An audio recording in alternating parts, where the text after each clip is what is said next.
Lezi indaba zehora lokuqala sikwethulela zona bukhoma yokumkhulule SABC eAuckland Park eGoli bukela inazi ezinohlonze emininjini.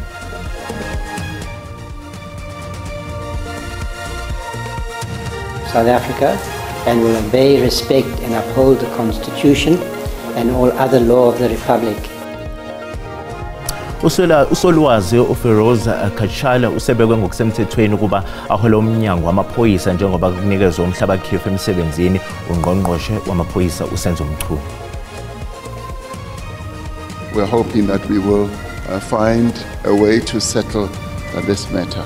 So intensive negotiations are now underway. Iqalile namhlanje intela yamaphesenti angama-30 yokuthumela impahla kwelaseMelika. Lentela eyamenyezelwa komengameli wakuleli yazwe uDonald Trump izoshaya kuzwele emazweni amaningi emhlabeni ke nokubalwa kuyiningizimu Afrika. There's nothing in Parliament that I said I own a house. Iphile likaMengameli wezwe uPaul Mashatile usezichithile izinsolo zokuthi unomuzi obiza imali ecele izigidi ezingama-30 zamarandi eWestern Cape ngemva kokuthi lo muzi uvele ohlwini lwempahla yakhe ahlinzeke iPhalamende. Ukuthola kube kwembukeli ngiyakwamukela ezindabeni zehora lokuqala ezingunqa phambili kanti futhi ke ezihamba phambili la ku-SABC 1 eMzansi for sure kanjalo ke na ku-SABC Lehigh. Igama lami nginguDaud Phungula.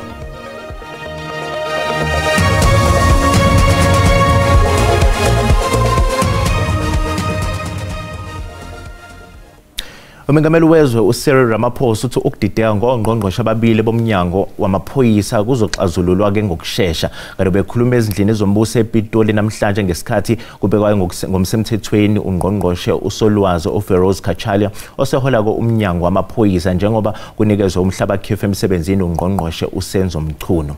Lo mbuthana ke ubuhanjeleke nongumkhuzi wamaphoyisa kuzwelonke uGeneral Fani Masimola. I solemnly affirm that I will be faithful to the Republic of South Africa and will obey, respect and uphold the Constitution and all other law of the Republic. And I undertake to hold my office as Minister with honor and dignity.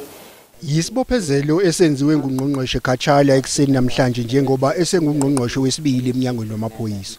Umengameli uthe ukudideka ngesimo songqongqoshe ababili bomnyango sizolungiseka maduze.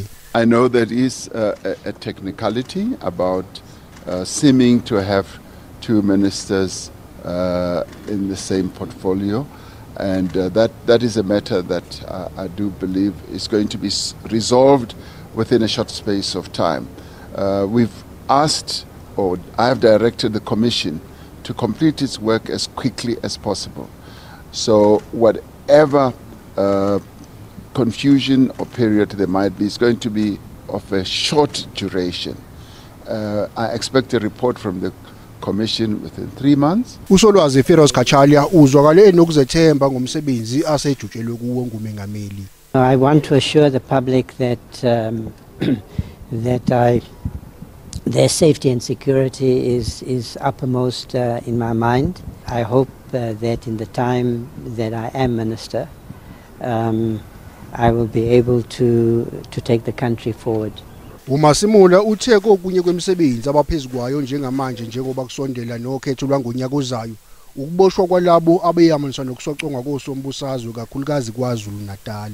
Come the local government election, we have stabilized killings, especially those of councillors, especially in that province of KwaZulu Natal. I think we have seen recently they have made an arrest in the Sindiso Makaka case, and they will continue.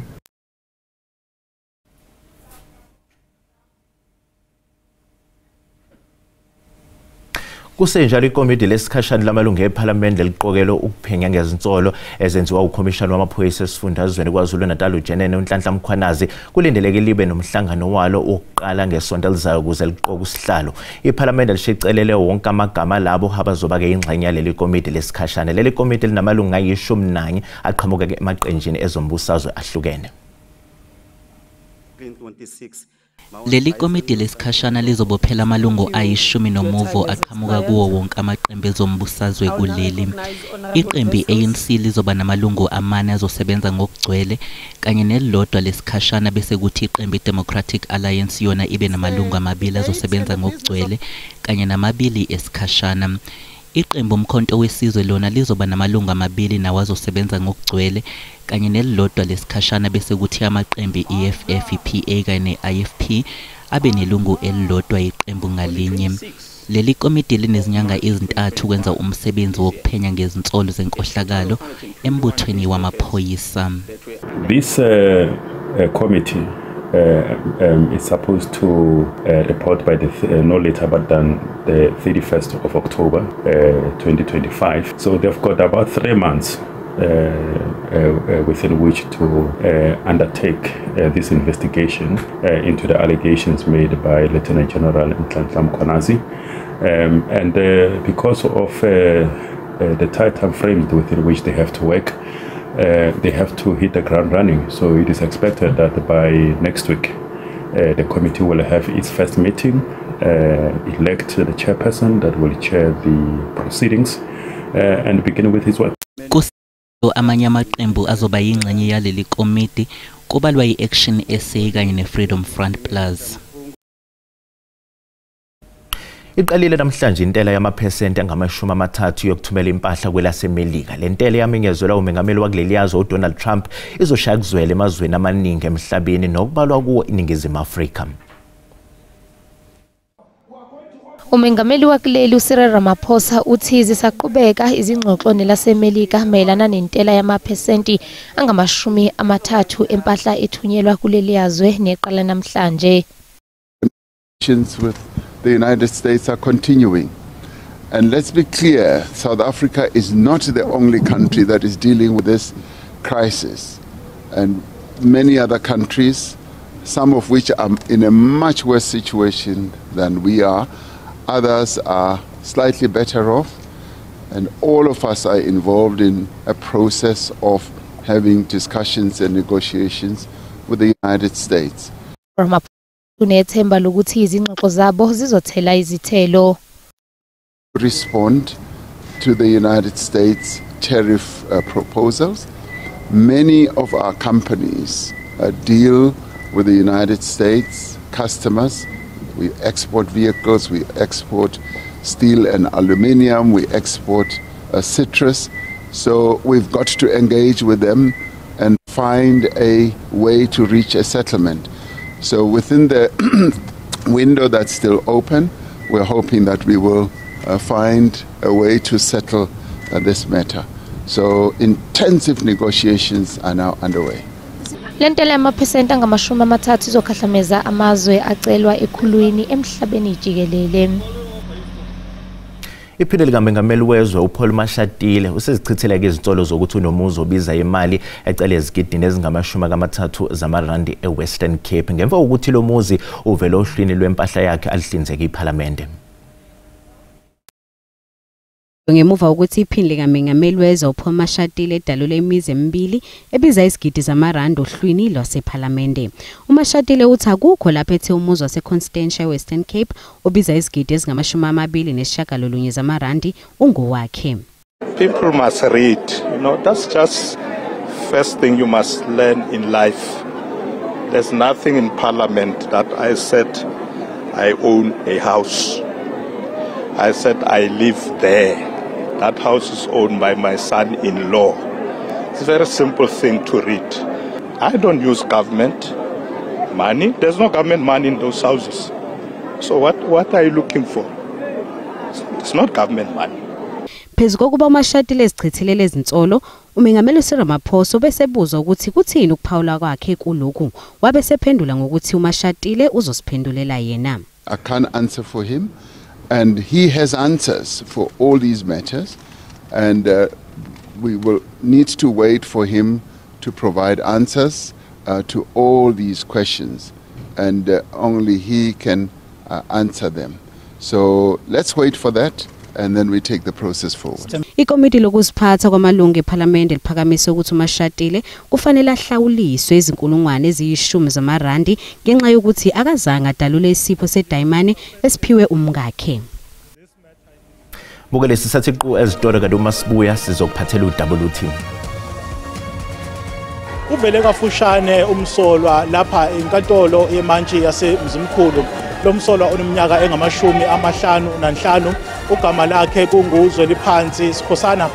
Usolwa ke ngokuba nesandla ekubulaweni komholi owayeyilungu le-ANC Youth League. Alright, mbukeli hayi sithi qhu ezitolo sizobuya nezinye izindaba.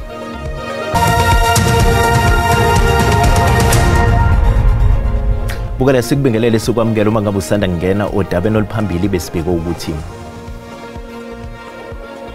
usolwazi uFeroz Khatshalo usefungiswe ngokusemthethweni njengebambakeli kaNgqongqoshe wamaphoyisa njengoba ke uNgqongqoshe osenzo umchine sethathe kumhlaba khefu ngemva kwezitolo ke ezithinta igama lakhe.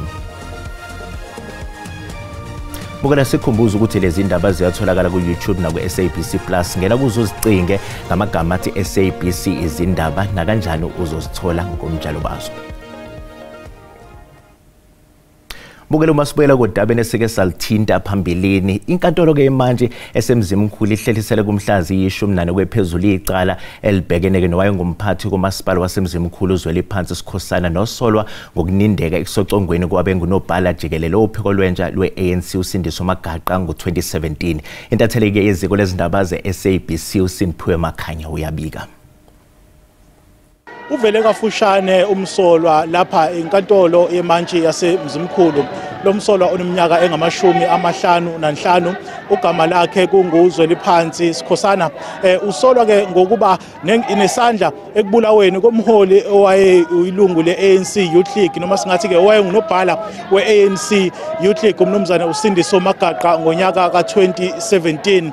Kuzokhumbuleka ukuthi lo msolwa uboshwe ngasekuqaleni kwalo leli sonto eThekwini. Namhlanje ke ubevele kafushane lapha enkantolo. Samukele ke umngani ukamnumzane uSindiso Magaqa ungasekho emhlabeni uThabiso Zulu ukuzwa ukuthi ngemuva kokwenzakele namhlanje enkantolo Mr Zulu sikubingelele sikwamukele endabeni. Nizizwa kanjani njengabantu ebebekade besemkhankasweni ukuthi labo abathintekayo ekubulaweni kukaMagaqa baboshwe njengoba sekufinyelelwe kulesigaba esikusona namhlanje? No, siyajabula ukuthi sokula sokukhona nje manje kodwa akakenzeki esikufunayo. Esikufunayo sifuna kuboshwa wonke umuntu owayethinteka la kuleli cala. Okunye sikufunayo sifuna kuboshwa amaphoyisa ayethinteka la kuleli cala okuyiwona athenga izibhamu, okuyiwona athenga imoto. Sifuna kuboshwa bonke laba abakuyibona babephatha imali nababekhokha imali. Okwesibili siyafisa ngathi umthetho ungasebenza ngokulingana kubona bonke abantu. Abantu abafana nabo Sikhosana bona mabeboshiwe batrithwa ngendlela different. Bangabekwa nezinye iziboshwa bangahlala kuhlala khona ezinye iziboshwa bavalelwe bodwa eduze kwenkantolo. Esikhathini esidlule ngisho abezindaba babevaleleke ngaphandle ngisho nathi njenganomndeni sasivaleleke ngaphandle. Mnumzane uThabiso Zulu ke lo ongumngane walo owayengunobhala wophiko lwentsha lwe-ANC Youth League umnumzane uSindiso Magaqa. Udaba ke luhlehliselwe umhla ka-14 kulenyanga ke esikuyona. Sibusela intambo kwenegoli. Uma sihlabela phambili ke inkantolo yemantshi yaseLsikisiki ihlehlisele umhlazizini kwephezulu icala elibhekene ke nabalisa abayisithupha abasolwa ngokubulala kabantu abayi-18 engobuzane eLsikisiki esifundazweni iEastern Cape. Abasolwa ke babhekene ke necala lokubulala kanye nokutholakala nezibhamu ezingekho emthethweni nezinhlamvu kanti ke bonke bayaphika lamacala. Ukuzwa kabanzi ngalolu daba ke njengamanje sixhumana ke nentatheli yeziko lezindaba ze-SABC ufundiswa Mhleki Dolo ke Nkanise enkantolo yemantshi eLsikisiki. Fundiswa ake sikubingelele sikwamukela ezindabeni zehora lokuqala emini bebade. Leli cala seliphinde lahlehliswa futhi sicela nje usilandise ngokwenzeka enkantolo usukwini namhlanje.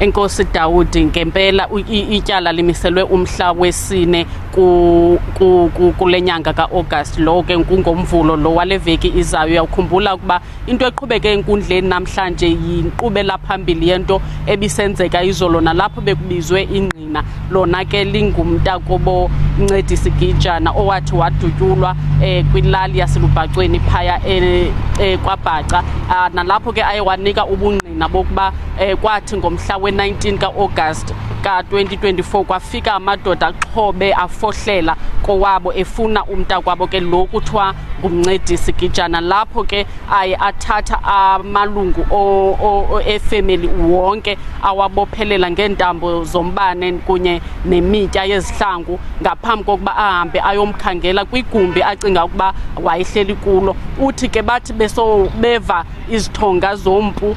Uyakhumbula ke ukuba ingqina elizolo iliye inkundla yamiswa okwethutyana ngoba liye lakhala ngaphakathi enkundleni kuba ngexesha belicacisa ngalo indlela elafumana ubhuti walo ehleli okanye elele egazini elininzi apho wayedutyulelwe khona ngamadoda amathathu ekuthiwa ke athi xa ebaleka kwindawo leyo yexhwayelo emka nemoto yenkosikazi kaGijana. Amapolisa ke athi imipu eyathi yasetyenziswa ekubulaweni kukaGijana yathi yasetyenziswa ekubulaweni kwabantu abali-18 apha eNgobozana. Yilonto ke ngoku beqala becacisa lonto ukuze kuvele ubungqina bokuba njengoba kwaye kwabantu abanye abarhanelwa bebanjelwa kwaBhaca, yiyo lento ibadibanisayo nelityala. Ityala ke limiselwe umhla wesine apha kuAugust.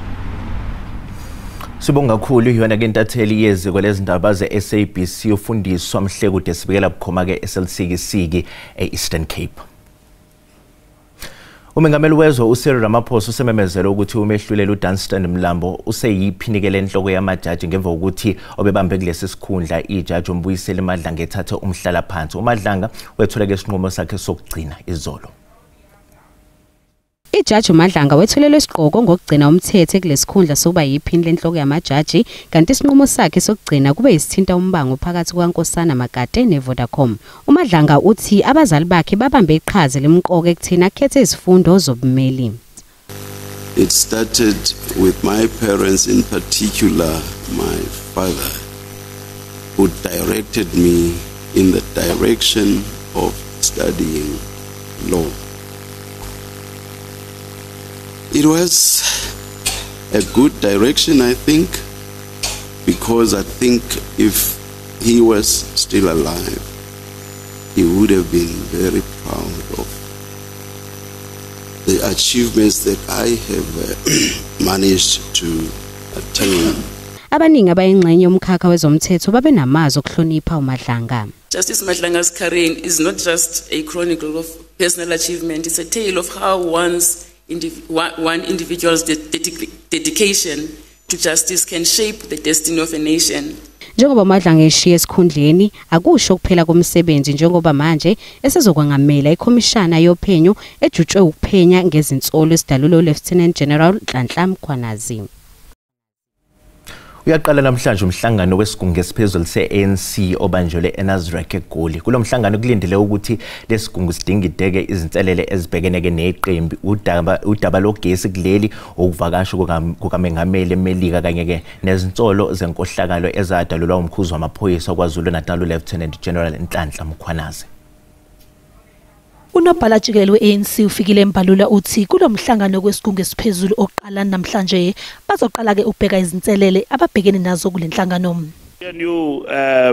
It's a discussion that will focus on, since we formed a government of national unity, what are the challenges that we are facing, and at the same time what is it that needs to be done to strengthen the government of national unity, and what are those matters that need urgent attention, that need to be given special attention. Uthi bazophinde bakhulume ke ngesinqumo se-SACP sokuzimela okhethweni lohulumeni bezindawo oluzobanjwa ngonyaka ozayo. We will also present a report and a perspective on the South African Communist Party decision to stand for local government elections, the implications for the alliance, and what needs to be done. uthi isifundazwe ke iGauteng sesikulungele ukusingatha ingqungquthela iG20 ezobanjwa kupheleni kwalonyaka. Uphinde ke waphawula nangesinqumo sikaMengameli waseMelika uDonald Trump sokukhuphula intela yokuthunyelwa kwemikhiqizo yakuleli yazwe. Johannesburg is ready and should be ready to host the G20 summit. Secondly, it is no surprise the decisions of Donald Trump, but we leave it to government to respond to that. He made it very clear that they will not participate in the G20, but they've now decided to not send the head of state of America. They've decided to send somebody because South Africa will hand over to the United States with regard to G20. So our government must deal with that. Lo mhlangano ke wesigungu esiphezulu se-ANC uzophuthulwa ngomsombuluko. Bukela umhlahlo wesimo sezulu yalandela emva kwekhefu nganyakazi.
Bukele sizibeka lapho bese kuphathele zona kusukela namhlanje ozakwethu bayaza ke nezindaba ngolimi ke leSwati magamanxa ihora lesihlanu ntambama. Kanti ke thina sizokhuza ke ibuya ke ngehora lesikhombisa kusihlwa. Mbukeli usale kahle.